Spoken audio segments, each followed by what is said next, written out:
président de l'As Denguélé d'Odjéné depuis janvier 2002. Maintenant, ça fait pratiquement 20 ans. En 20 ans, j'ai vu des verts, des pas mûrs. Parce que je me suis impliqué dans la gestion de l'As Denguélé au point que j'ai mis beaucoup d'argent dedans. Et j'ai vu que ceux qui gèrent la fédération, ceux qui viennent pour gérer la fédération, les soucis derniers, ce sont les clubs. Quelques-uns sont là, quelques présidents sont là. Même quand on organise les Coupes d'Afrique, je prends l'année 2010 en Afrique du Sud. On a invité des présidents à aller à la Coupe du Monde en Afrique du Sud. Certains sont là. Quand nous sommes arrivés là-bas, les gens qui travaillent à la fédération dormaient dans des hôtels 5 étoiles. Mais ils sont allés parquer les présidents dans les Formule 1.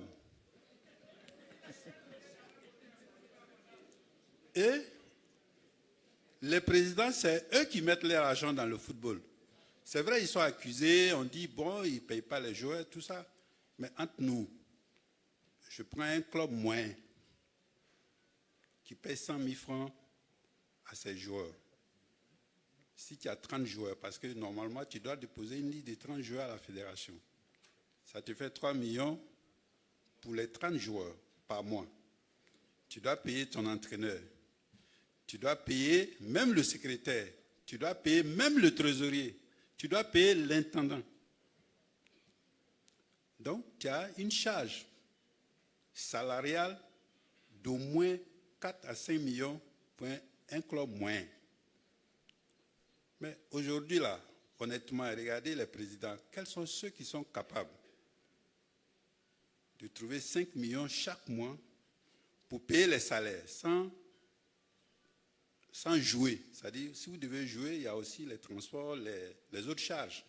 Vous gagnez les matchs, il y a les primes de match, tout ça.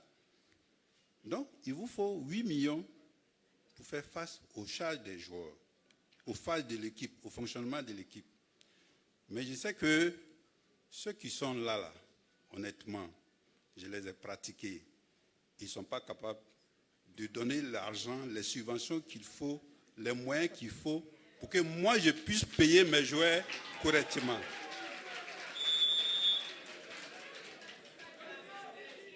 Je les connais parce que je les ai pratiqués tous. C'est pourquoi j'ai dit, Didier Drogba est arrivé. Il a un projet, Renaissance. J'ai lu le projet. Dans le projet, il y a la possibilité que moi, président de club, je puisse avoir les sponsors. Dans le projet, il y a la possibilité que je puisse avoir suffisamment d'argent, de subvention. Il a dit tout à l'heure 150 millions. Si vous avez, disons, 8 millions de charges, le championnat dure 10 mois. Donc vous avez 80 millions. Et vous pouvez même augmenter les salaires des joueurs. Si vous avez 150 millions, si vous avez... Voilà. Didier Drogba, il va apporter tout ça. Il va apporter tout ça. Quand vous lisez, quand vous voyez les personnes même qui l'accompagnent, on a présenté le commerce tout à l'heure, vous avez vu les personnes qui l'accompagnent. Honnêtement, quelqu'un me disait, mais les autres ont augmenté les subventions, mais ils vont trouver l'argent où pour augmenter. Vous croyez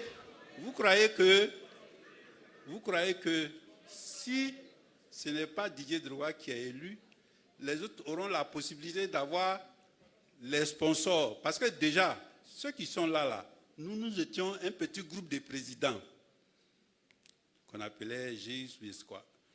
On a écrit pour dire de ne plus financer l'équipe qui était là, mais les banques avaient bloqué. Donc, conséquence, on n'avait même pas l'argent pour jouer, personne ne pouvait jouer, il n'y avait rien. Mais dans une atmosphère comme ça, où les gens sont accusés de ceci, cela, tout ça, là, qui va venir mettre son argent dans ça? Konaté, je m'excuse. Moi, je suis réaliste. Je suis réaliste. Je sais que si Didier vient, j'aurai les moyens pour gérer mon club. C'est pourquoi je le soutiens. Merci, Président.